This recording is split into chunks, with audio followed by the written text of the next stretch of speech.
Good afternoon, Larry Patrick. It is my pleasure to have you with us today. And I thank you for joining us. So I'm going to begin by having you tell us a little bit about yourself from the beginning. Where'd you grow up? Where'd you go to college? Those kinds of things. It's a long story, Jim, but first of all, thank you for inviting me. It's so nice to be here as part of NABOB's effort. I grew up in Louisville, Kentucky. I was the middle of three boys, and I was interested in broadcasting from a very, very early age.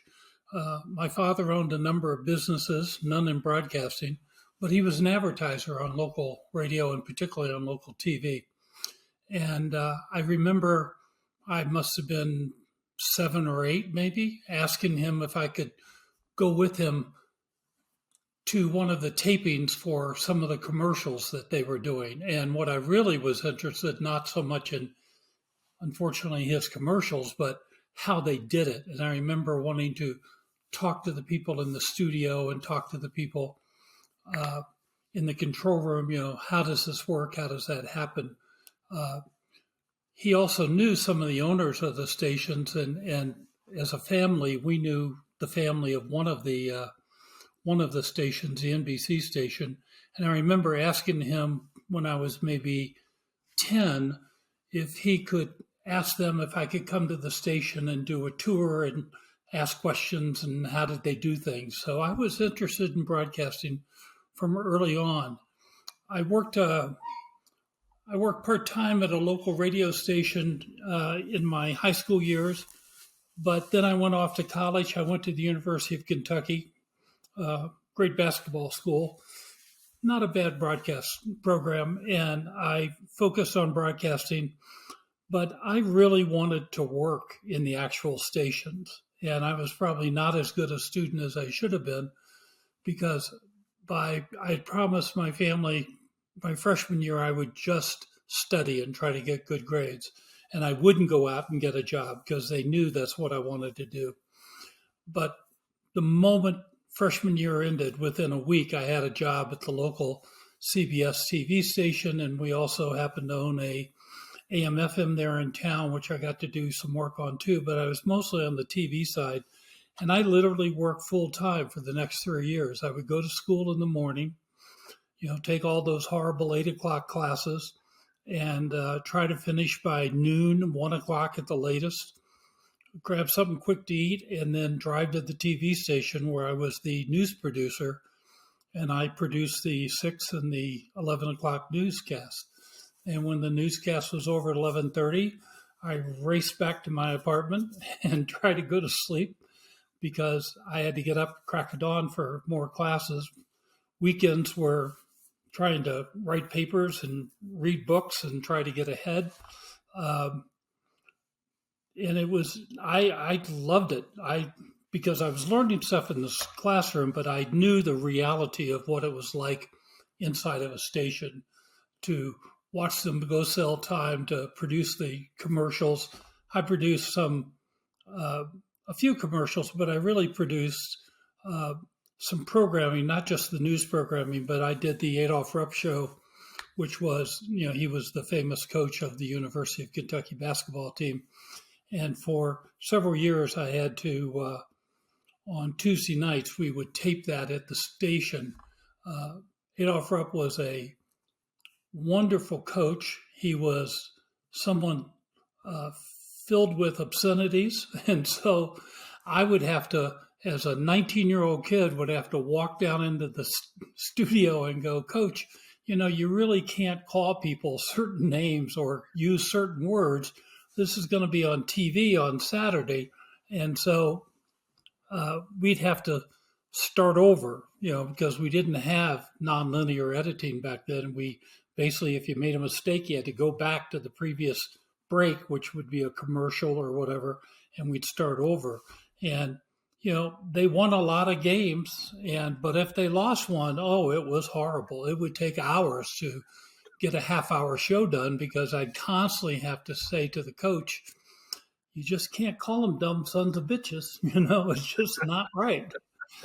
Anyway, I spent 3 years there working at the TV station and going to school. Graduated uh, and wanted to work in a bigger market. Lexington was a good market for me because it was small at that time, and so they would let you do almost anything in the station. If you said, "Hey, I'm free tomorrow afternoon. Can I go out and shoot some commercials?" They'd say, "Oh, sure, great," because they didn't have enough people, and so it was a wonderful place to work. I wanted to work in a bigger market. I had hoped I would get to Atlanta, but I interviewed there and they said, "Well, you need more experience. We don't take people with just 3 years at a small station. You really should have 5 to 8 years of experience. So, yeah, come back. We'd love to talk to you in a couple more years." I stopped at stations in Chattanooga, Knoxville, other places. I was driving back home from Atlanta, and I went to Knoxville and I talked to two TV stations that were there. And one of them, the NBC station, was owned by Nationwide Insurance, and they were a very strong company. And they made me an offer, and I said yes. So I moved from Lexington to the archenemy Tennessee, and I went to Knoxville, and I worked there for about 2 years. But then I was really wanting to get more education. So I went back to school and got a master's at the University of Tennessee. And they let me teach, which was sort of amazing. And I taught basically TV production and got my master's in a year. And then I decided I always had wanted to go to law school because I come from a family with lots of lawyers. Uh, but I was fascinated with sort of research and policy issues and so forth. So I decided that I would go get a PhD first. So I went to Ohio University in Athens, Ohio, and spent 2 years there and finished my PhD in 1 week short of 2 years, which was like a record time. I took huge loads of classes. And this time I really wasn't doing anything other than studying. And so I actually got a 4.0, which was good. My master's and my PhD taught me I could get 4.0s when I wasn't at a TV station all the time. One of the reasons I went to Athens was it was a small town that didn't really have any commercial TV stations. If I had gone to Michigan State, if I had gone to Wisconsin or some of the other schools I was admitted to, I knew what would happen is within weeks, I'd probably drift down to one of the TV stations, tell them I wanted to work there, and they'd hire me. And I was worried I wouldn't finish the PhD. So I got the PhD and decided to teach for a bit because if I could teach in the morning, I could go to law school in the afternoon and evening. So I did that. I graduated from Georgetown in Washington, where you are, Jim, and it was a great experience. I loved Georgetown. They were so kind to me, and it was such a good education. So You I are had a lot of education. you have got to be one of the most educated men in the broadcast industry. This is quite an educational sojourn you've been on. just Well, it was just to start your interesting career. because I came home at one point and my mother had a TV in the kitchen and it wasn't working very well. And I guess I didn't really ever explain to her what I really did. She thought I was studying how to fix the TV. Of course, I couldn't do any of that. I just knew how to make the programs for it. So um, I got it when I was finished at Georgetown. I literally got a call the week before I graduated from John Summers, who was the executive VP at the National Association of Broadcasters. And he asked me to come and interview. And I hadn't even thought about working there. I was talking to some people on the Hill. I was talking to Dick Wiley about being a lawyer in his firm. I wasn't sure what I wanted to do, but something, something involving policy and management and all that. So I went over to talk to John, and it was the shortest, fastest interview I've ever had. I mean, they just asked me two or three questions. Well, when do you finish at Georgetown? And I said, a week from now. Well, when could you start? And I said, I don't even know what the job is. You haven't explained it to me. And they explained that I would be in charge of all the research projects, but I'd also sort of be involved in testifying on the Hill, going out and talking to the big group owners, particularly would be something I would focus on to their annual management meetings and so forth. And I would have a moderately free hand to do what I needed to do, to support NAB and all it was doing up on the Hill. I literally started a couple weeks later, and on Monday afternoon, Vince Wasilewski, who was then president of NAB, came to my office and said, "Oh, by the way, there's a big thing on Thursday. There's going to be a hearing on Capitol Hill about the networks maybe being barred from doing vote projections for the East Coast until California, particularly, and maybe Hawaii, Alaska close. And CNN's going to do a 2-hour sort of town hall with you and someone from a voting rights group, and that thinks that the networks shouldn't be allowed to do that. And so, are you familiar with any research about that, or do you know how to talk about that?" And I said, "Absolutely, I actually do." And so suddenly on Thursday at 10 in the morning, I'm sitting in front of the Senate Rules Committee, and I've got senators asking me questions, and I was a little nervous because back then there was the 3 presidents of the 3 TV networks and me representing the affiliates. The only great thing is I happened to know, and my family knew, 2 of the senators on the panel. And when they walked in and they both said hello to me, because I had known the one in particular since I was maybe 5 years, 6 years old, before he was even governor in the state. And that made me feel a little bit better. Senator Warner from Virginia jumped me really hard. And fortunately, Senator Ford from Kentucky and another senator stepped up and basically sort of defended me. It actually went well. And then that night, CNN did the 2-hour town hall with the same people that were on the panel, not the network people, but the other voting rights guy and myself.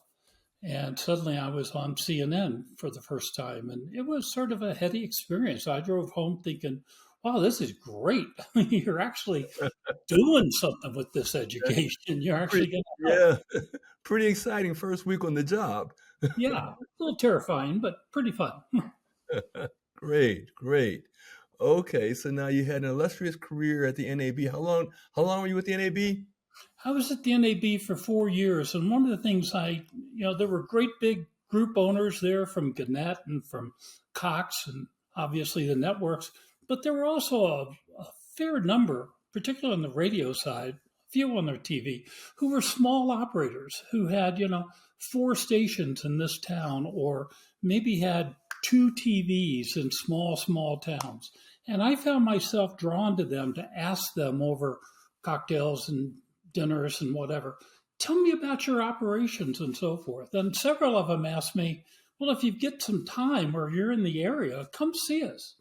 So I know Carl Venters let me go down to Raleigh and look at his station there and spend several days at the station, sort of watching how they did things and learning. But small guys in places like Mankato, Minnesota, and Las Cruces, New Mexico, and other small towns.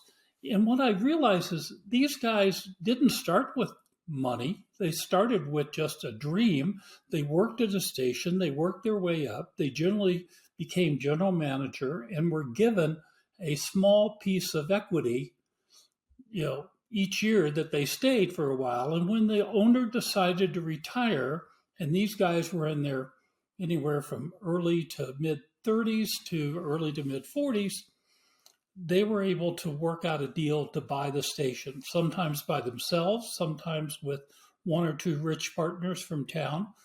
But they started, and 10 years into it, which is when they tended to be on the NAB board, these guys were making a lot of money. They were making hundreds of thousands of dollars a year, but more importantly, they were building stations that were going to be worth millions when they sold them.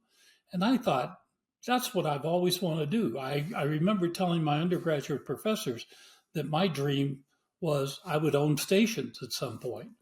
And one of them said, great, go do it. And one of the other ones said, oh, that's crazy. You'll never do that.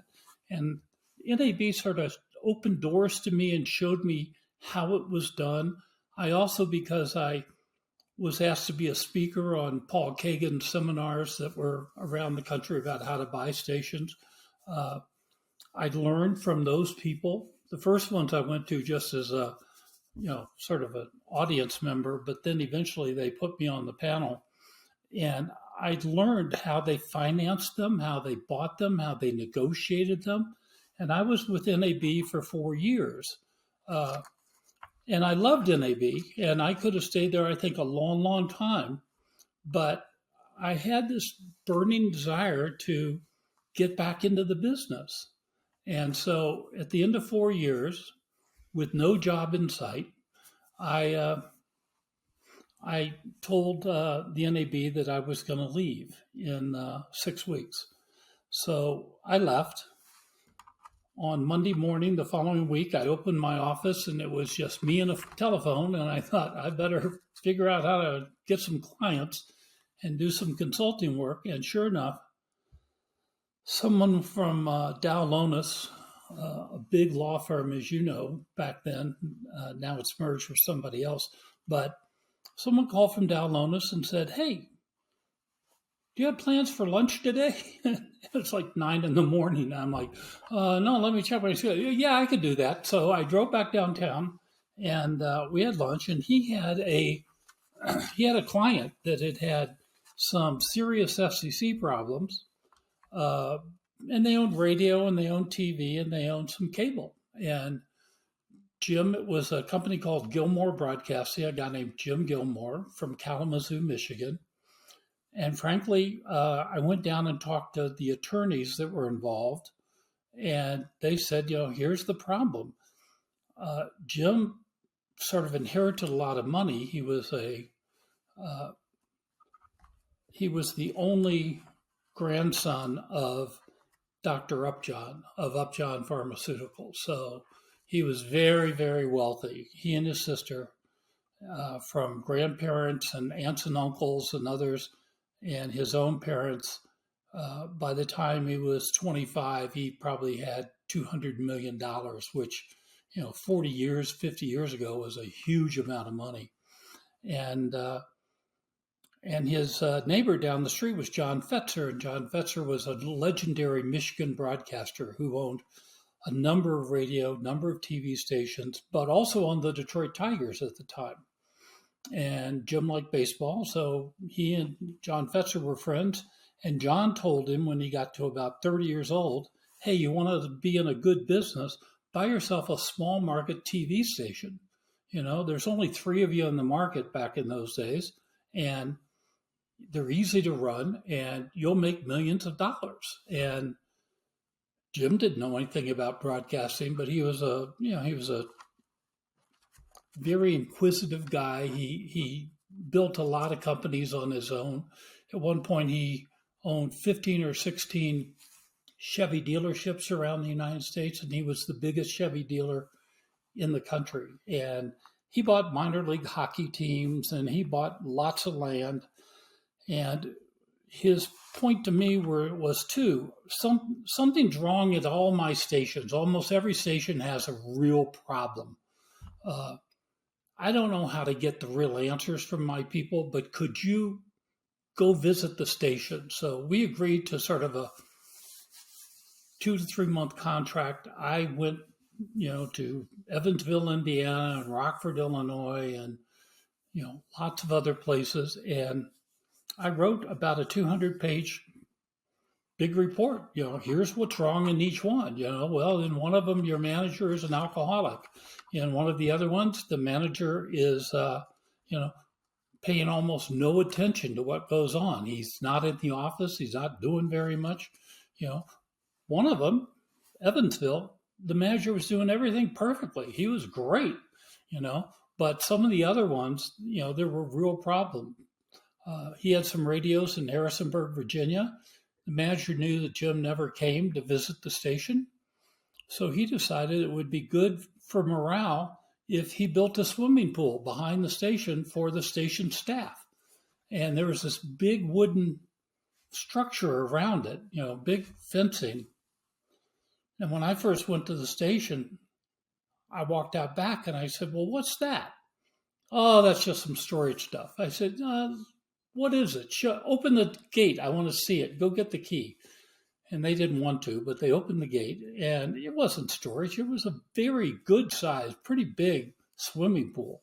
And all the staff had passes for themselves and their families. And on the weekends, they would hire lifeguards and people went swimming. And I just thought, that's bizarre. You're supposed to be doing TV stuff. You're not supposed to be doing this. So, I wrote all this, sent copies to the lawyers and off to Jim. He shared them with his bankers in New York at Citicorp. And I said, "Here's all the things that are wrong, and here are all the steps you need to take, one through however many, to fix it." And they sent me my check, and I was very, very happy because I made more in that 2 to 3 months than I had made in 6 months at NAB. So I thought, hey, if I could get some more clients like this would be great. Well, Jim called about 30 days later and said, "Can you come to Kalamazoo and talk to me?" And I said, "Sure." He said, "The problem is I understand everything you're saying, and I'm understanding what you think ought to be done, but there's no one in the company, not me or anybody else, that knows how to do that, because we need you to fire some people and to recruit new managers and to rebuild the morale in this company." And at that point, the stations, they were making $2.5 million a year. So, it wasn't like a disaster, but they weren't doing anything close to what they should. So I said, okay, went in, changed managers in 2 of the TVs and in 1 of the radios, decided we would sell the cable systems because they were very small in Western Ohio, very small towns. And we would actually try to maybe find some bigger radio or TV that Jim could invest in. And he was, as I said earlier, he was the biggest Chevy dealer. And at that time, the very biggest Chevy dealer in the United States was in Miami, and he owned it, called Anthony Abraham Chevy. And they were selling literally hundreds of cars a week. They were just unbelievable. It was a combination of, the rental car companies buying everything from him. And to be honest, there was a lot. That was at a time when Miami Vice was very real and very happening in Miami. And there was a lot of money. I remember them telling us that, they would get 15 to 20 Corvettes a week come in on the truck. They would unload them, prep them, gas them up, and drive them down to the shipping terminal, and they would be driven onto boats and taken to Cartagena, where they had been sold for cash going to the drug people. So, it was an interesting time, but Jim let me have a free hand to run the company, and he decided we would start selling. So we sold one of the little radios in Joplin. We sold the Harrisonburg radios, but we turned and we bought one of the best radio stations in Miami, and big signal, terrible programming. We fixed the programming, changed the call letters, did a ton of TV advertising, and within 18 months, we were number 2 in the market. And our revenues had gone from 6 to 7 million to almost $30 million, really fast. Jim wanted to build a big, giant office building in Miami where the stations could be. He was also the money behind 3 of the biggest IndyCar race teams. And so he actually wanted one of the Indy cars that A.J. Foyt had driven to be suspended from the ceiling over the conference room. Yeah, so, we did a lot of strange things, and AJ Foyt came to be there at the dedication, but it was a huge station. It became fabulous. It was called Love 94. And it was the first station that really sort of mixed soft rock with a little bit of sort of Caribbean sounds and a little bit of jazz. And it was something that worked in Miami. I'm not sure it would work anywhere else, but it worked so well in Miami. We just exploded and advertisers loved us. And so we would raise rates constantly. Okay, now Larry, I want to hear more about you and when you went out on your own, Yeah, either as an owner or which came first? Were you a broker first or a station owner first? I was an owner first. First of all, by doing deals for Jim Gilmore, I saw, I could put on my legal hat and see what the contracts looked like, and I understood the process. And I certainly understood the process of the FCC. After about 3.5 years with Jim, he offered me some equity in his company, which was fabulous. And I said yes. He had 5 children, and one of them in particular did not want anybody whose last name wasn't Gilmore to own any stock inside the company. And I said, hey, I understand, that's fine. But if that's the case, I'm leaving. So I gave him 6 weeks notice. I went to New York. I talked to some bankers I knew up there, a guy named John Hall, who was at Bank of New York at the time, and told him I was interested in buying. I had a little bit of money, not a whole lot, and he put me in touch with people who could help me find venture money, basically investors, who would hear the story of what I had done at Gilmore, how I had grown the thing so rapidly. We took the company from being worth $200 million to being worth $700 million in 3 years. So, Jim was happy. I was happy. My bonuses were gigantic. And anyway, they put me in touch with some people, and I talked to a variety of equity sources, made trips to Chicago, New York, Boston, where the center of the money was at the time.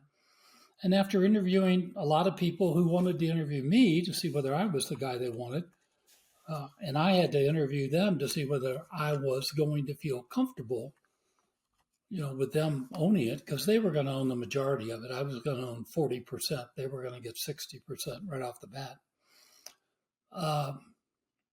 And the pressure was on me. If I didn't hit the numbers, my equity disappeared rapidly.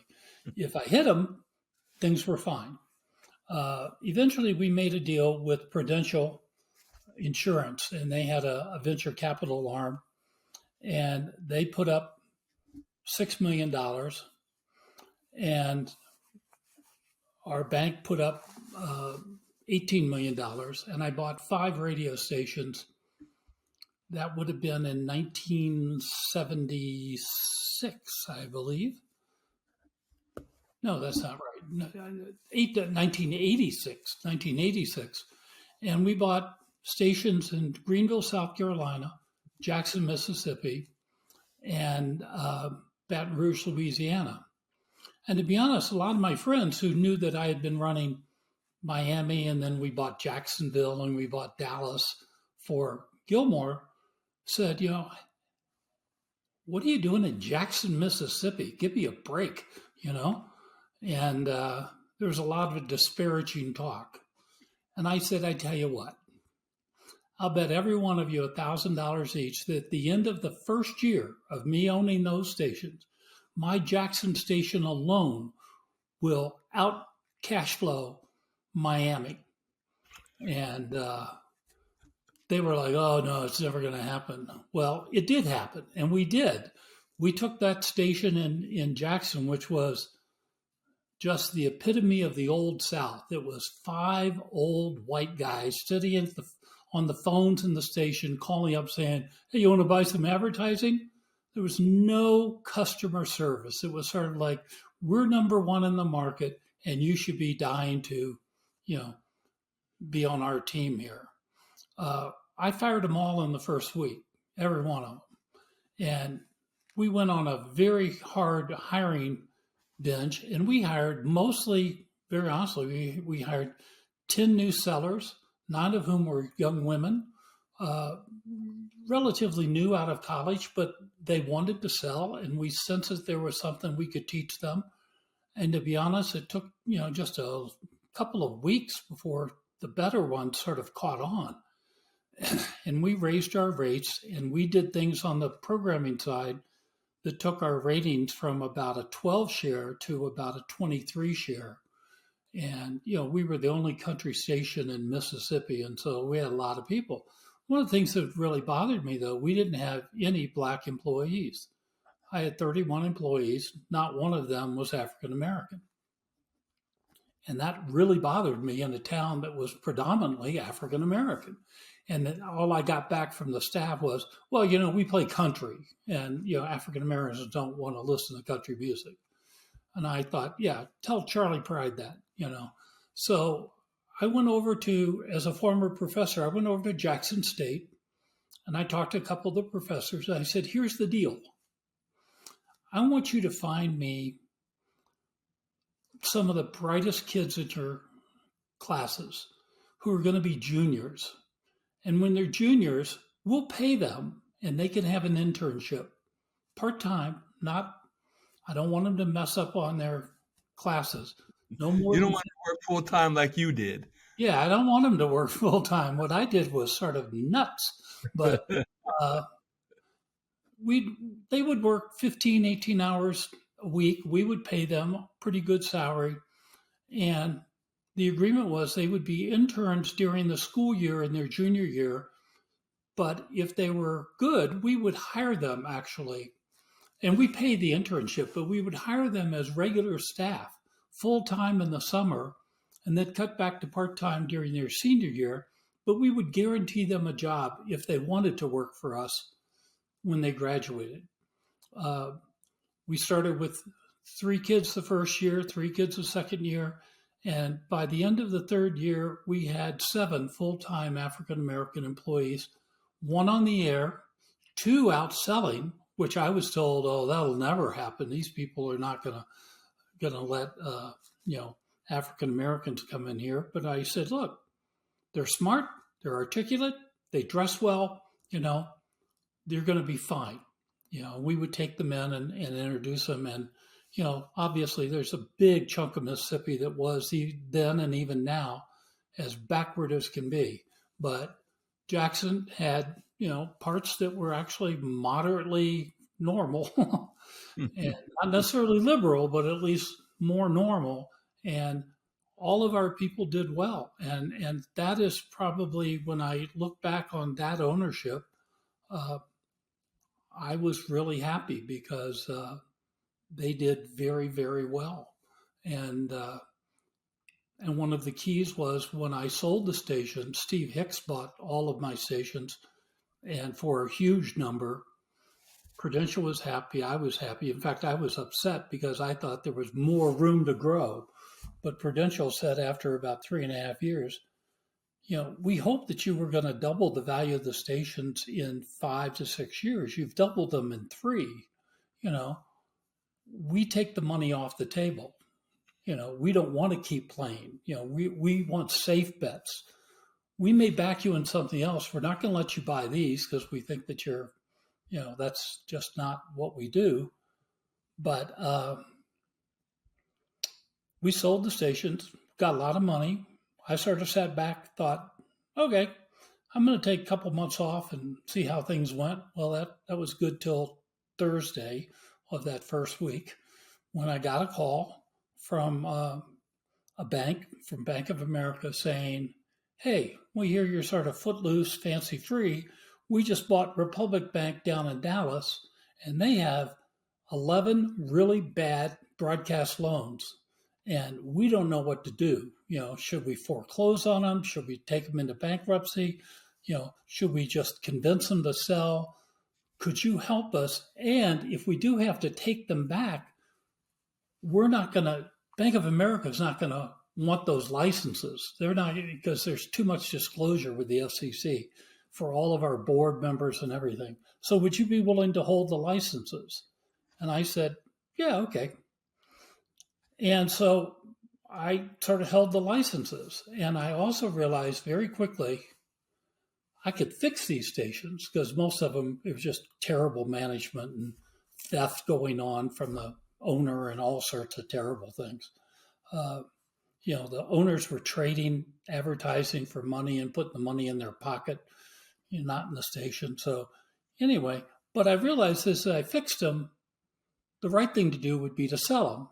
Well, I knew from doing Gilmore, I knew from doing my own deals, buying and then selling, what the contract should look like. I wasn't going to be the attorney. I'd hire an attorney. But I knew sort of how to negotiate. So we started selling, Tyler and Amarillo and Denton and, wherever.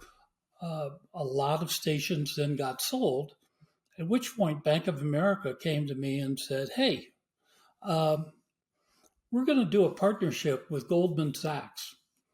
We like this idea of buying distressed debt back in the early 90s.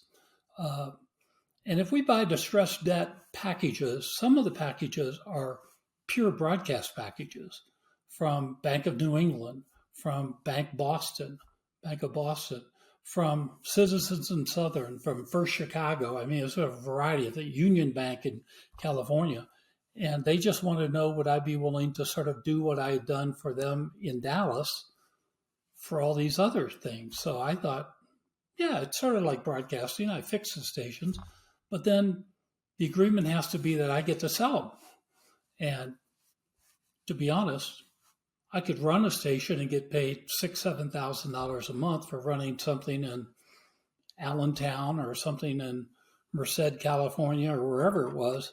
But when I sold it and I could get a check for $200,000 or $300,000, that was certainly very alluring. So I sort of had my little consulting company still alive, and I just said, okay, I'm making a switch. And I took the 2 or 3 people who worked for me, mostly secretaries, back office people, explained what we were going to do, added a few more people, and actively, with Goldman Sachs' help, we went out and they probably bought 70 or 80 bad loans surrounding radio and TV stations. And so I was popping all over the country. But as I said to my people, the good news is they're in trouble and we've got to fix them. And Goldman's going to have to front some money to get them fixed. But when I go home at night, it's not my money. It's not my station. I can sleep pretty well. Got a lot of frequent flyer miles, flew all over the place. I think we did 72 stations in about 22 or 23 states. Some were big markets, some were little markets. But in every case, we were able to sell them for a lot more than what the debt was. And Goldman, who had bought the debt at 50 cents on the dollar roughly, they got very well, and I did too. And after about 3 years, I was at a point where there weren't many more bad debt deals out there. There's an occasional one, somebody in Dayton had one and somebody in Huntsville had one. But for the most part, all the big bundles of these bad stations were gone. And I was sitting at home, and my lovely wife, Susan, who had been a broker with Blackburn and Company, but was now working with me together in our company, she said, well, what are you going to do? And I said, well, I like this brokering thing. It's like playing Monopoly with real money. And I loved Monopoly as a kid. On rainy days, I could play for hours. So I said, I'm going to start calling buddies I know in the broadcast industry. And so I made half a dozen calls to, a variety of people, sort of mid-size owners particularly. And 2 or 3 of them said, yeah, I've got something I want to sell. And I remember one of them said, I've got something I want to buy. I've got an AM/FM in Duluth, Minnesota, and the rules had just changed in 92, so you could buy 2 FMs in the market. And later that would change in 96 to where you could buy, 4 or 5 in the market. So he said, can you find something and see if I can buy it? So I literally just did cold calling. I picked up the phone and called an owner, talked to this woman up there, and she said, this is amazing. My husband and I decided over the weekend that we were going to divorce and we were going to sell the station. He was going to get some, but most of the money was mine when I went into it. I'm going to get sort of 80% of it. He's going to get 20%. So if you could sell it and get anything more than sort of 2.8 million, I'm ready to go. So I literally, this is long before email and everything. I faxed her a contract. She signed it, sent it back. I said, I can get you the 2.8. I think I can get you better than that. She said, perfect. So I was getting 5% on the first 3 million and 2% over that. And I sold her stations within a week for $3.4 million. She was thrilled. I made, 160,000 or so. And I thought, that's the easiest money I've ever done. So I just started calling other people. And I ran a few ads and sort of told people, well, I'm doing brokering. And I started getting phone calls. And I got phone calls from, a couple of banks, but I got phone calls from a lot of, sort of big regional groups and a few national groups. Susquehanna let me sell some stuff for them. I did a few other deals with people. I did a lot of TV deals. I probably sold 20, 25 stations to Nexstar starting around that time over the next 8 years or so.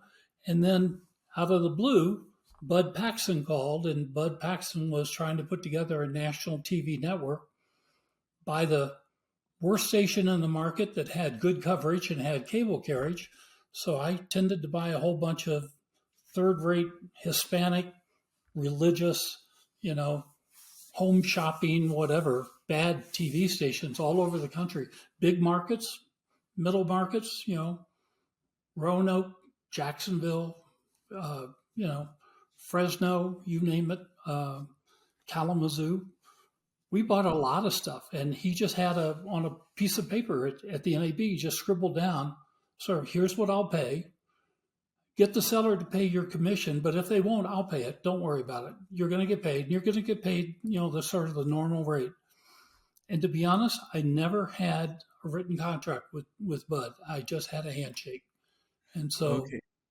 Larry, you yep. have given us the beautiful picture of why you are so knowledgeable about this industry. This is really amazing. I really wanted people to understand that when I reached out to Larry Patrick, I knew I was getting the most knowledgeable station broker in the country on this call, and you have done an excellent method of demonstrating exactly how extensive your knowledge is of being a station owner and of brokering. Now, what I want you to do is to teach our audience the steps that they've got to follow if they want to become station owners.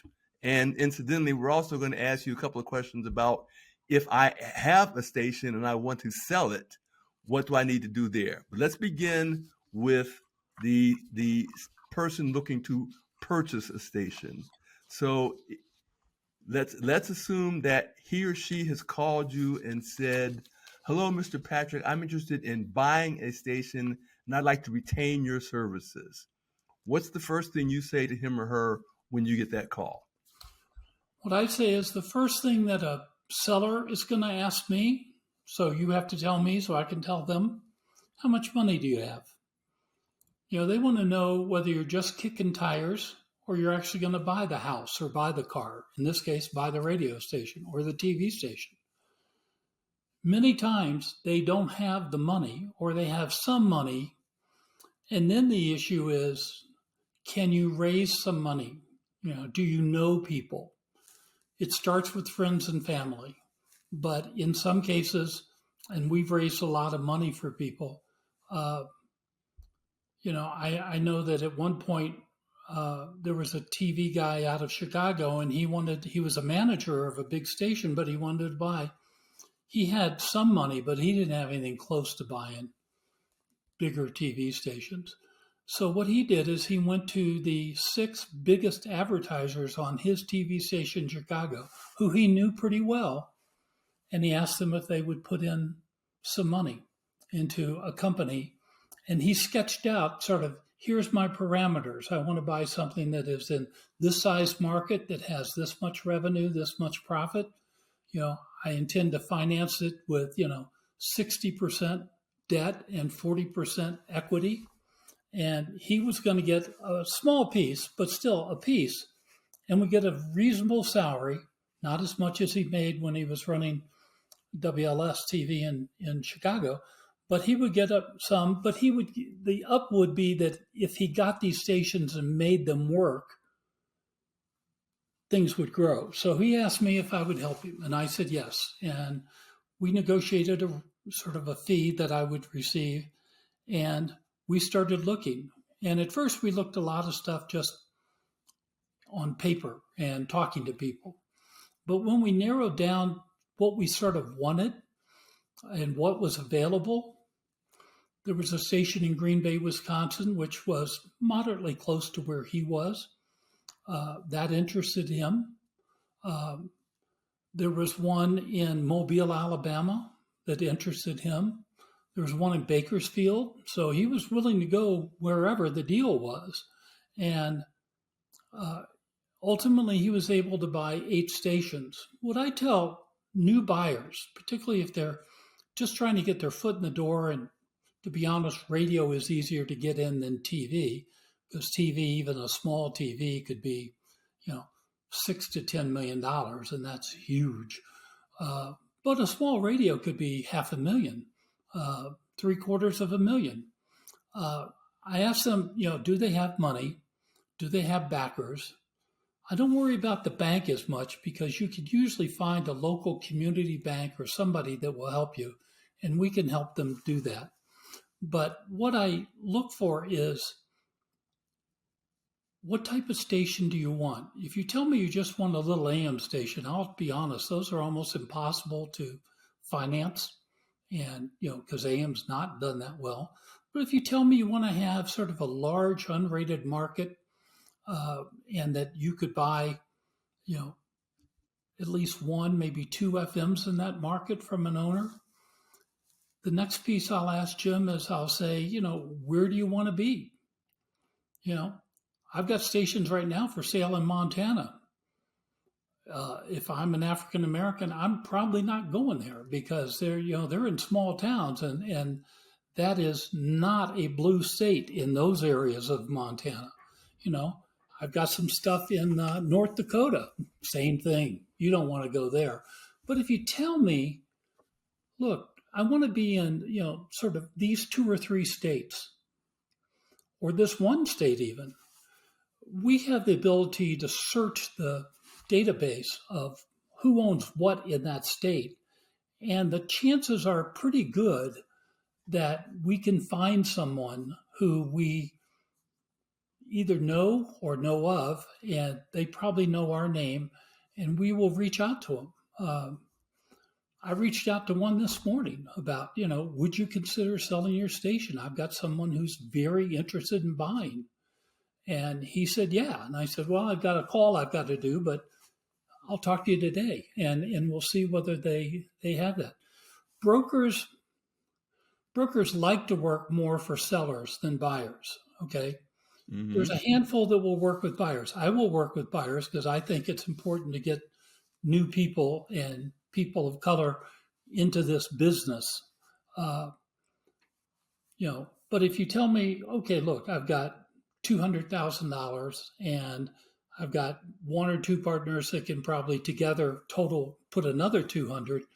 So I've got 400 to go shopping. Then the answer is you could probably buy a station in the 600,000 to 700,000 range, because you need the equity to make the deal work, and you need the working capital. You need to have some cash on hand, because on the first day, you're going to have expenses. You're going to have rent. You're going to have utilities, you're going to have payroll pretty soon, and you're not going to have money coming in for a while. You're selling time, but you don't get the money that's already there. That belongs to the seller. But we'll help you find something. We had someone not that long ago who said, look, I live in Atlanta. I know I can't buy anything in Atlanta. That's just crazy. But I have about $600,000 or $700,000. So could you help me find something? Now, we found him something. It was probably 90 minutes south of Atlanta in a little town. And his reaction is, that's fine. I'll get an apartment down there. I'll drive down Sunday night. I'll stay at the apartment. I'll manage the station Monday through Friday. If I have to, if we've got a big event on Saturday, I'll stay. But normally on Friday afternoon, I would leave and drive home to my home in Atlanta. And he wasn't married, and that worked fine for him. And to be honest, we helped him find the station, negotiate the deal, and then we also were able to put together a financing package with a local community bank. We wrote the business plan so he could get a loan here. And he got a loan so that he had some money left over so he could do things. And I said, look, the question now is, are you going to be able to make it? You know, when you're trying to borrow the money, you're all worried. Once you borrow the money, the bank's all worried. Are you going to be able to pay it back? So you've got to go in there and you've got to increase sales, hold a cap on expenses, become very involved in those towns, and build yourself a real business. And he Now, had been. What? I was just about to ask you, this particular person, what kind of experience, because you didn't mention the kind of experience that people you're going to want to see in that prospective buyer. Jim, almost universally, we're going to look to see if they have a sales background and a management background. This guy had been a manager for Cumulus in Arkansas. He'd been a manager for another company over in Savannah. He just liked to live in Atlanta. That's where his whole family was. And so if you come to me or to a bank or whoever and you say, look, I know a lot about programming and I'm really good on the air and I could do all of that, that doesn't pay the bills. That's an expense. I want managers and I want people to buy who have sales experience, who know how to make the payroll. You know, every other Friday, there's going to be a payroll due, and you better know how to make the money come in so that you can pay it. If you don't, the banks aren't going to talk to you. Very few banks will back anybody that doesn't have a sales background. Now, we've had some cases where we had someone that had a really, really great programming background, and so he became partners with a friend of his who was a great seller. And together, they were able to convince a bank to loan them $2 million, and they bought a radio station in Charleston, South Carolina, and did very, very well with it, you know.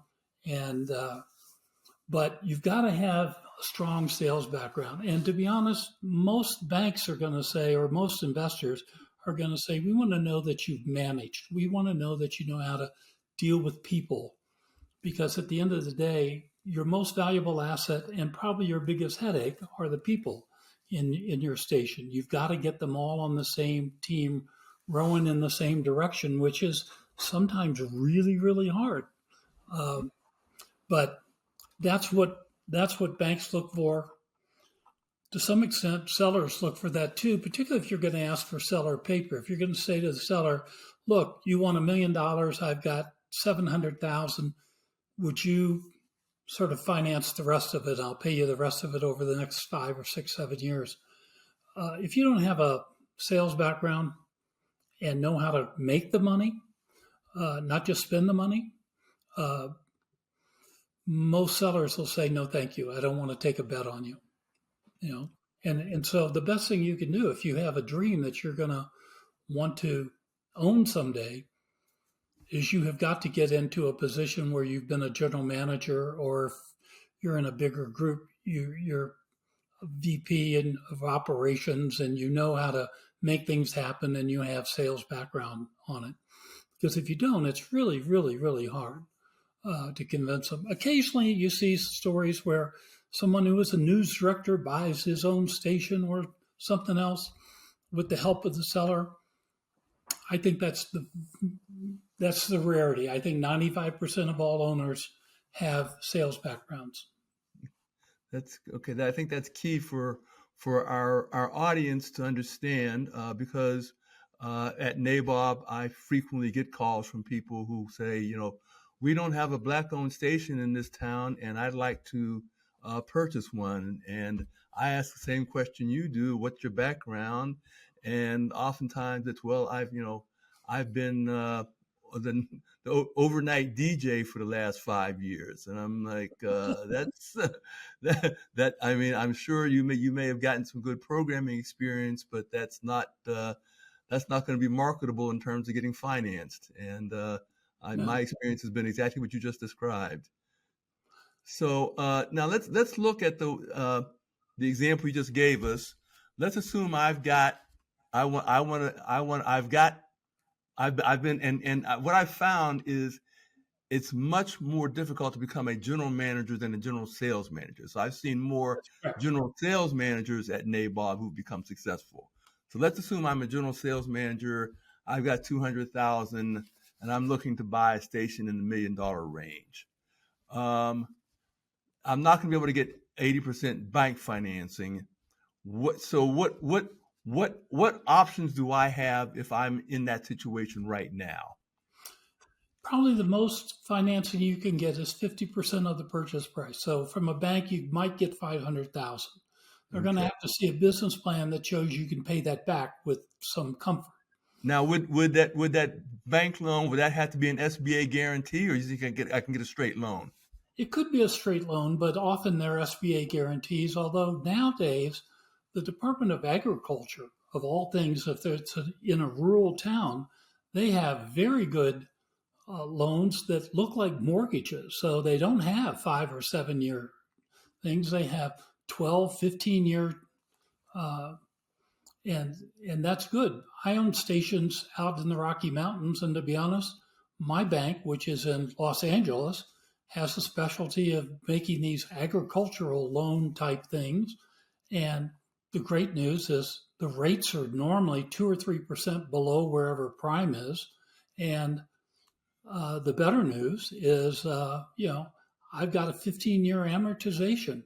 And while I only own $2 million at this point, and the stations are worth probably 10, so I can handle the payments. In fact, we overpay each month just to get rid of the loan. But it's shopping for the station is important. Shopping for the money is every bit as important. And I had never heard of this Department of Agriculture. This is interesting. So what is the Department of Agriculture? What criteria are they looking for? Is it market size? Is it the nature of the community around? How do you get the Department of Agriculture interested in lending to for your broadcast station acquisition? Well, I think they rely primarily on a handful of people who are out there who are basically loan brokers who put together the packages, because there's a lot of documentation, very similar to what you have to do for SBA. A lot of documentation. It takes a long time to get it all right. We heard about it through one other lender who said, well, we're not doing this, but I hear that so-and-so is doing it. And the company we use is called Byline, Byline, in Los Angeles. I'm sure my wife, Susan, can get you the contact information because she's the one that deals with them. But I think the idea is that you have to be in really a rural area. If you wanted to buy a station in Indianapolis or in, Atlanta or something, they're not going to do the deal. But they're here to sort of help foster commercial development in small towns, in rural towns. Okay. So, you find something in Waycross, Georgia, or you find something in, a relatively small town. If it starts to get to be a bigger town in my view, is if it starts to be one that has a moderately good sized airport or has TV in it or something, you're probably too big for them. But if you're in a small town where you've got you know you're the only radio or you're one of only two or three radios there, and so there's a easy niche that you can carve for yourself. I think that certainly SBAs work the best, and the agriculture ones work. Uh, they were very aggressive about 4 or 5 years ago. That's when we switched our loan to them, just because it lowered our payments dramatically and stretched them out some, so we could do other things with the cash we were making. Okay, excellent. All right, so I've approached you. I'm a prospective buyer. I've got some radio general manager or general sales manager experience. We've got an idea of how we're going to get this thing financed. What's the if is there anything that you would say these are the mistakes that most prospective buyers come forward with when we're trying to close when we're trying to sign up a asset purchase agreement? Are there problems that you see that come up routinely in trying to get to the asset purchase agreement signing? Well, I think the problems I see are that, first of all, the buyer doesn't know what an asset purchase agreement is or how it works, and they need to find an FCC attorney. I mean, every week almost, we hand out a list of 3 to 5 attorneys that we know that are good. Often they're sole practitioners or they're small, and they will help the little guys. You don't really want to have one of the great big firms if you're just starting out, because they're charging $800 an hour, and that's just nuts. So we have a number of attorneys, including one that I use personally. He'll charge you $300 an hour and won't charge you every time you pick up the phone and call them and you have one quick 2-minute question. They'll just start to say that's okay. And you need to build the team around you. You need to have someone who understands the legal side. You definitely need some accounting help so that you understand the numbers that you're being given. Okay. And most sellers will give you pretty straight information, but we run into a number of sellers.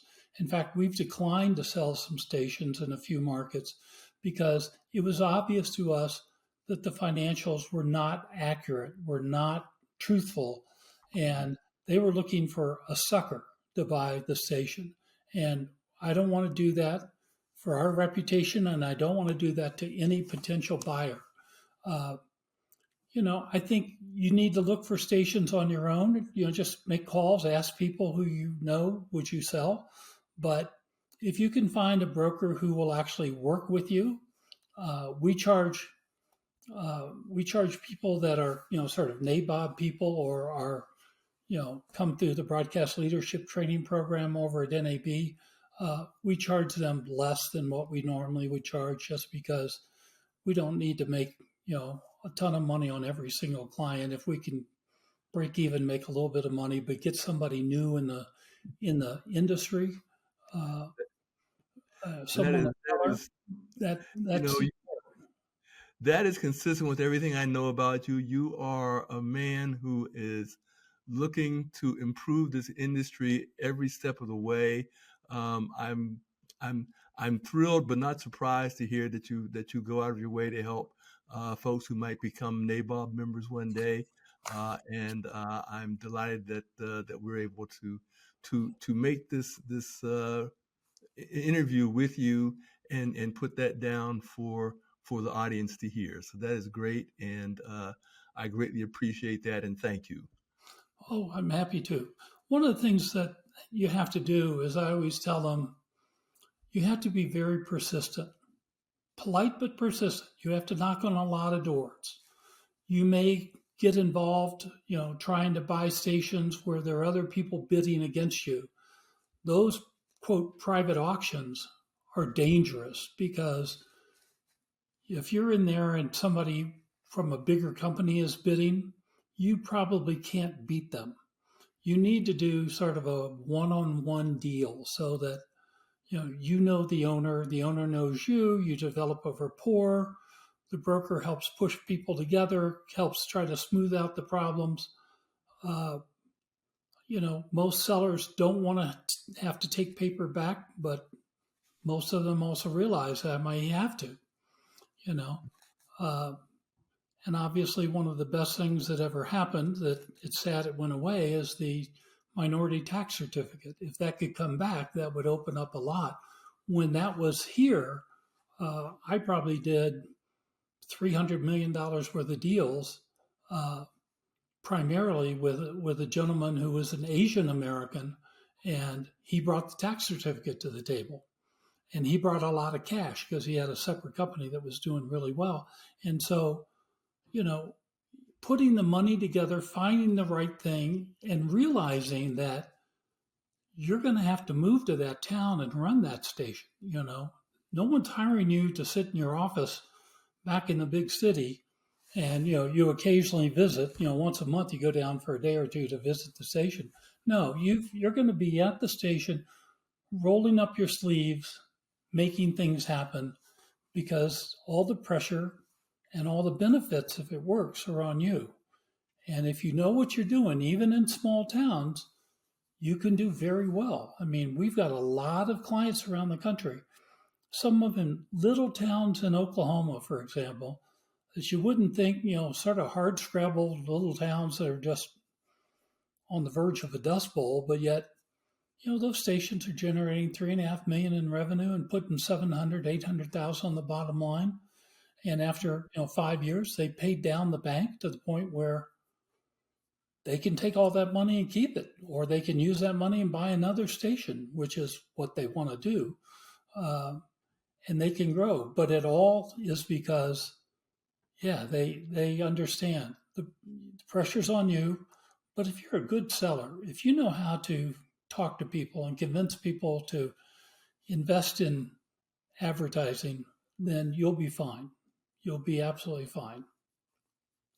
Now let's take a quick look at the other side. Somebody approaches you to sell their station.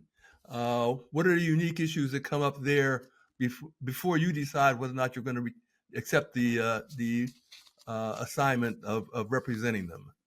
Well, I want to look at the financials. I want to make sure that the accounting looks right, that they're not hiding stuff.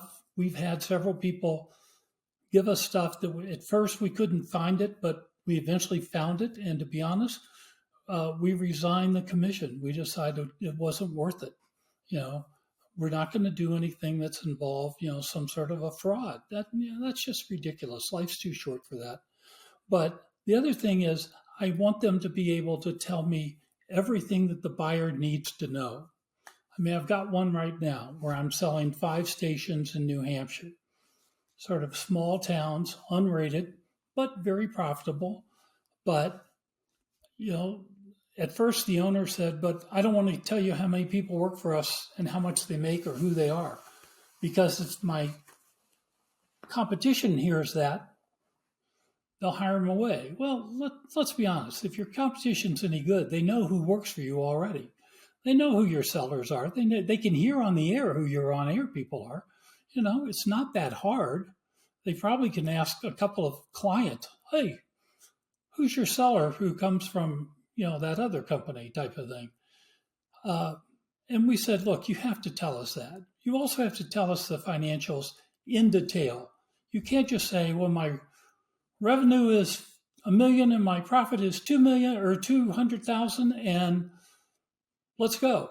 I got to say, wait a minute. The buyer's going to be very distrustful. The buyer's going to want to see proof. The buyer may even say, and we've done this a number of times, I want to see your bank deposits for the last year because I want to know whether you really have it. I was asked to buy some stations years ago in Bozeman, Montana, which was a pretty nice little town out here in the Rockies. And the guy told me what his revenue, he had 5 stations, and he told me what his revenues were, and they were like $6 million. And I said, in my mind, that's not true. That's just not possible. That's double what they ought to be. I said, so show me your financials. And he did, and it showed $6 million. And I said, okay, show me your bank deposits and show me your income tax returns. Well, he didn't want to do that. And I said, Bill, if you're not going to show me those things, it makes me suspicious. I was already suspicious just based on what the numbers look like.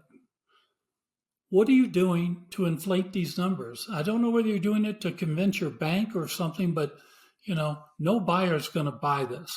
They're not going to believe you.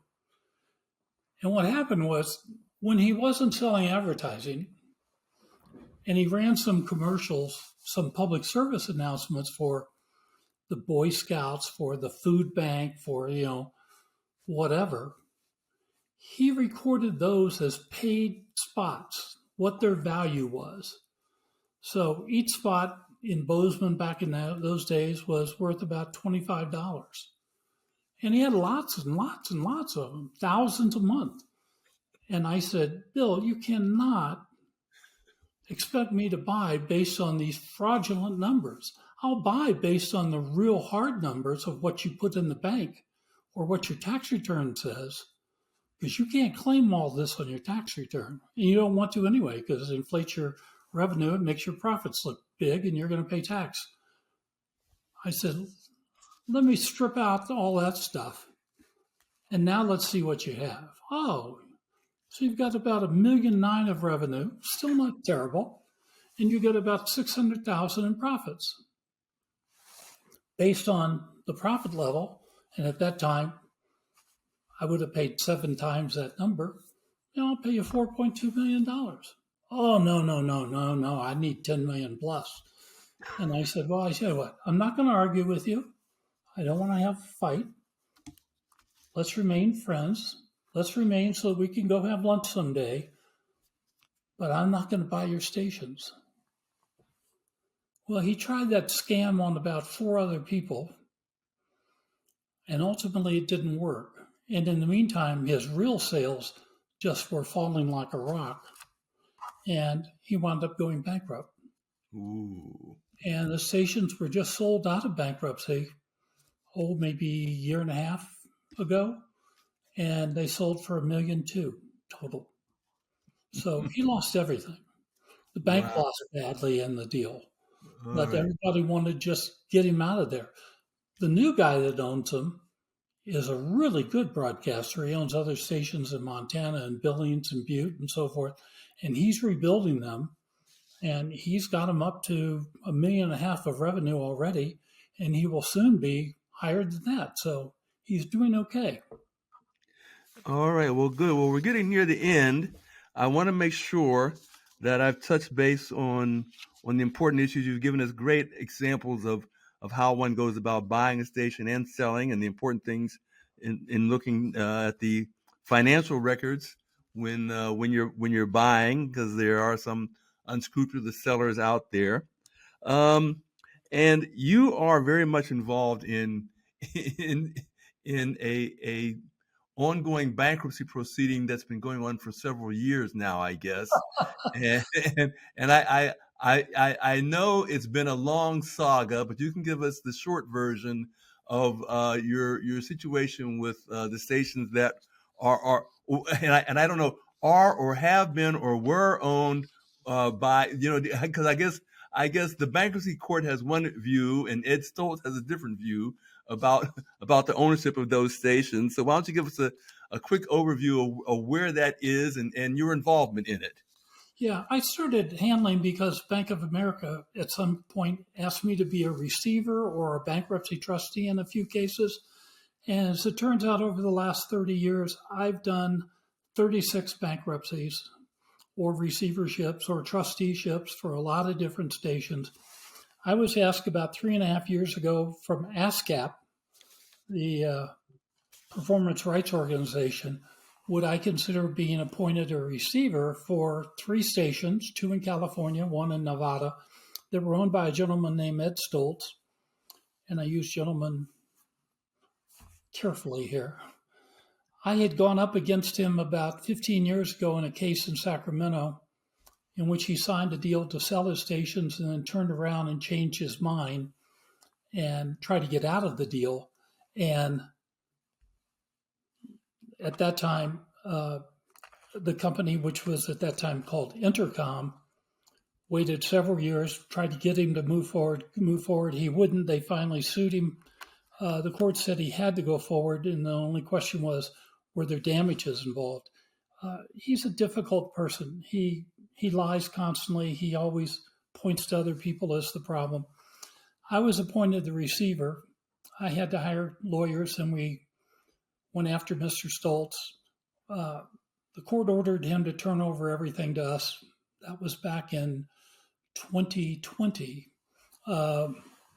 And so we took over the station, but he wouldn't give us keys to the stations. He wouldn't give us any financial records. He wouldn't give us anything. He had, in the meantime, fired every employee except one. He was running all three stations off of one computer at an office in Las Vegas. And so there were no sales. There were no profits. Stations were in bad physical condition. He was violating numerous FCC rules in terms of, where the transmissions were coming from. He moved towers without permission. He did all sorts of bad things. And it took a long time because he would argue with the attorneys in court. He would not do what the judge told him to do. At one point, the judge finally said, I'm losing my patience with you. And if you're not going to answer the questions, I'm going to put you in jail. And so he told him he had 3 days to get all the materials and bring them to court. He failed to show. He went on the lam, and the judge ordered the U.S. Marshals to arrest him. It took him about 2.5 weeks to find him. He was hiding out somewhere. But eventually his attorney talked him into, you have to come back to court and surrender to the marshals. And the judge left him in jail for about a week to sort of try to sober him up. Didn't help. He kept lying. The judge made a ruling that he owed, the debtors and my attorneys and me personally, because I've never gotten a penny out of this yet. At that time, it was about $1.2 million or $1.3 million, but it kept growing because he refused to cooperate, even when the judge said that. And when the judge finally said, okay, that's fine, I'm just going to put you in jail forever and ever, and we're going to get the FCC to transfer the licenses, because I had someone who was ready to buy the stations, VCY America, a religious operator out of Milwaukee. And they had made an offer of $6 million.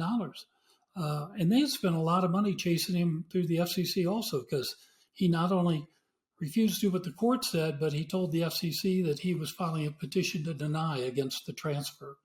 I mean, he knows the plans and he knows how to play the game, but he's a very, very disturbed guy. Right when it looked like he was going to actually lose control forever and that VCY was going to get the stations, he ran into bankruptcy court in Nevada. He can't go to court at any level in California because he's a noxious litigant. He has filed so many lawsuits against so many people in a variety of topics. I was just like number 25 in his grand litany of people he hates and would like to see beaten in court. He's never won a case in court yet. He took the Sacramento case all the way up to the Supreme Court and he lost. I mean, he spends money as a litigant. He seems to like it. He's just nuts. Anyway, he ran into bankruptcy court. The bankruptcy court, Judge Landis in Nevada, sort of believed him at first. Stoltz said that his 3 stations were worth $40 million. The judge asked me, and I said, that's crazy. They're worth 6. That's the offer. I took him out, tried to show him to a lot of people. I'm a pretty good broker, and $6 million is the best number. Stoltz continued to refuse to, provide information, sit for depositions, all sorts of stuff. Long story short, the court got upset again. decided to appoint a federal trustee who's an attorney, and that person is gathering information and ultimately is going to have a court hearing. My guess it could be late summer or early fall, in which VCY will be there. They will renew their bid, although they've lowered it because they've spent so much money fighting him. They've lowered it to $4.5 million. Meanwhile, all of the legal fees on my side have just skyrocketed because we're fighting in California, we're fighting in Nevada. Anyway, all those things are today $2.1 million. And the law firms, there's 3 of them involved, they would love to get paid. And I would love to pay them, but I don't have any money. There was no money in the company. When Stoltz was ordered to turn over the checking account for the stations originally, he sent a check for $1,400 and said, that's it. I think he was lying. There's no way to prove it. He's lied. He's had other people lie for him. It's just been terrible. The FCC is after him for a number of violations that they've uncovered on their own. It's a long saga. And in the end, he sold Sacramento for $19 million. He used about 12 of that to buy these 3 stations. At the end of the day, and I don't know what he did with the other. I think he bought some homes and other stuff in Palm Springs. But at the end of the day, that $12 million he spent, he's going to get not a penny back out of it. The claims from unpaid tower leases, unpaid rented offices, from all the costs of the receivership, which the judge in California said, make no mistake, you will pay that. And you'll pay it either through the company and the bankruptcy, but they're going to be allowed to go after personal assets. So one of the law firms has now attached some real estate, including his home in Palm Springs, which is worth a lot of money. And if he gets kicked out and is on the street and the thing gets sold and the lawyers get paid, he only has himself to blame. It's an ugly situation. Most bankruptcies have a little bit of fraud and, sort of negligence, gross negligence in it. This one takes the cake. So anyway, it's part of my life that I'm not happy to be spending time on. Well, needless to say, it's been showing up in the trade press for years, and I could tell that it's one of the less pleasant experiences you've been having over the last couple of years. But I'm glad to see it. You were handling it with the class and style I would expect you to, and hopefully it'll come to an end soon. Yeah. So now that brings us to a couple of just minor questions. Given the rapid changes in our media industry and the advertising industry, what are the challenges you foresee for the prospective purchaser who's about to buy a new radio station, television station? What are the things that you see as challenges for you as a broadcaster that you think other broadcasters should be aware of? Well, I think, and this is probably still relevant, but probably a little late in the process. 5 years ago, a lot of the better broadcasters got into digital. So they knew that Amazon and Facebook and Google were all coming into their markets, and they were selling advertising that they would put on streams and all sorts of stuff. The smart people decided that they had to get involved in that. I can tell you right now that in 2 or 3 of the stations I'm selling, the stations are only seeing 2 or 3% revenue growth a year. That's not great. That's, I remember in a time when you could get 10, 12, 15% growth year after year, and it was pretty easy. You could go to the country club and have a cocktail and count the dollars. But the reality today, it's much harder on the radio side. However, on the digital side, we're seeing revenue growth of 20 to 30, 35% year after year. 3 years ago, in our little company here with 24 stations in small towns, we created a digital marketing company.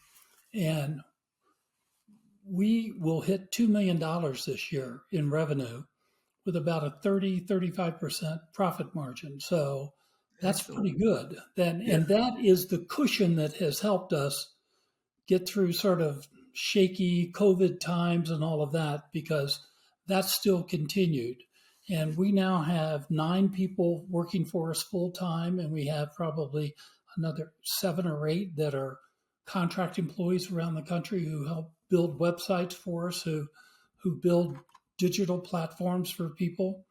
We're in a lot of different businesses. I mean, we're helping a Christian school in Kentucky that has 5 campuses. We're helping them recruit kids and so forth. We're helping Goodwill Industries in Indiana promote their stores and promote donations. We actually are doing a candy company down in Colorado, and probably the one that draws the most questions is we handle a 3-store cannabis dispensary company in Seattle where it's legal, and and they do digital stuff. But we have developed a lot of digital products on our own. We sort of the first year sort of stumbled and weren't sure, and wound up having to get some help to show us what to do. Once we sort of got 2 or 3 people who were really good at digital, and we hired them mostly out of TV, and they moved to our little town here in Wyoming. The reality is we are doing really well. And now, after the last NAB convention, we're starting to do white label digital marketing for other companies. We have a company now in Alabama that has 5 stations. They don't have anybody that knows how to do digital, so we're going to teach them. We have a full-time trainer that works for us out of Dayton, and she's going to go there and she's going to train them, but we're going to show them what to do. And if they talk to someone about digital and they need a proposal, we'll write the proposal for them on a white label, so it won't have our name on it anywhere. It'll only have their name on it, and we will send it to them, and we will Zoom call with them, and we will explain, this is what you say to them, and blah, blah, blah, blah, blah. And if you need to, one of our people will be on the phone with you, okay, when you're in the room with them. And you can just say that this is a consultant that helps you a little bit. And we can explain it, and we can help sell it. And we want you to see the type of growth, because I first learned this from John Engelbrecht, the people that owned South Central Communications. I mean, 7, 8 years ago, they had a digital operation out of Nashville that was doing $10 million a year in revenue and putting 3 or 4 on the bottom line. That's pretty good. Today, that group is doing 20 million. There's a group down in it's an ad agency, but it's mostly a digital agency down in Austin, and they do Whole Foods and they do a lot of other big companies, the digital stuff. They can geofence, meaning they can decide the exact area they want to go after. So they don't necessarily digital fence their own stores, but they could go after Kroger or after, Safeway or whoever. And if you're in that area and you get on your computer and you're looking for, some grocery bargains or whatever, the first thing that'll pop up is Whole Foods.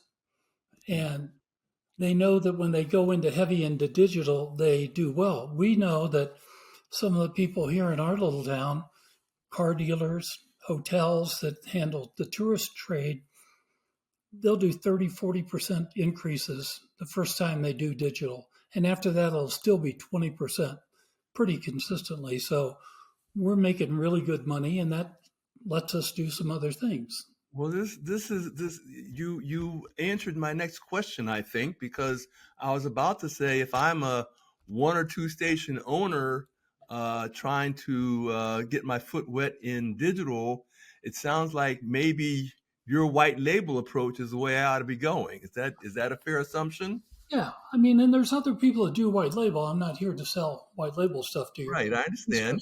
But the view is, I mean, when we started, we weren't sure what we did. So we went to a company in Philadelphia called Vici, VICI.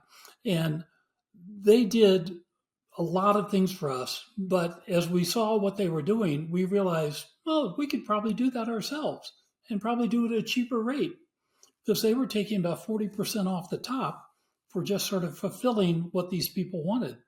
So if someone wanted a way to do Facebook Live, if someone wanted a whole bunch of Google ads, they could do that. But it didn't take us long to find the right people and hire them. And we actually bought a building right next to our radio building and put them in there with their own studio, cameras, drones.